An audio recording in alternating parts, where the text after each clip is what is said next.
ഞാൻ ഇന്ന് എൻ്റെ അപ്പൂപ്പൻ്റെ ആട്ടിൻകുട്ടികളെ എന്ന് വെച്ചാൽ എൻ്റെ അമ്മയുടെ വീടാണിത്. അപ്പോൾ അവിടുത്തെ വൈറ്റോട്ടത്തിലെ വീട്ടിലെ ആട്ടിൻകുട്ടികൾ ഞാൻ തീറ്റ എടുത്ത് കളിപ്പിക്കാൻ പോവുകയാണ് ഈ വയലിൽ. അവർ രണ്ട് സുന്ദരന്മാരപ്പം ഇവിടെ നിൽപ്പുണ്ട്. ഇത് നാളെ പെറ്റതാണ്. അപ്പോൾ ഇതാണ് പുതിയത്, ഇതാണ് ഇപ്പം പെറ്റത്. ഞാൻ ഇട്ട പേരാണ് മിറ്റു. ഞാൻ മുത്തൂന്ന് വിളിക്കും, മിറ്റൂന്ന് വിളിക്കും. അത് കുതിര മിറ്റുവാണ്. കുതിര പോലെ ചാടും ഓടും. കുതിര ഈ കറുമ്പനാ കാണാൻ എനിക്ക് ഭയങ്കര പേടിയാ. ഇവൻ്റെ പിന്നിൽ അവൻ്റെ പേടി, എനിക്ക് പേടിയാവില്ല. അവൻ പാവാ.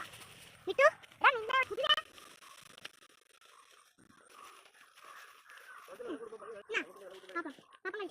പാപ്പം കഴിച്ചോ?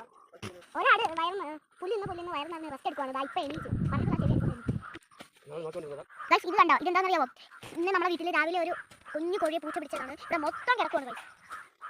ഇപ്പം എൻ്റെ അമ്മാമയും കൂടെ വയലിൽ കൃഷി ചെയ്യുവാണ്. കൃഷി ചെയ്യാനായിട്ട് അടിപൊളിയാക്കിയാണ് വയലിൽ.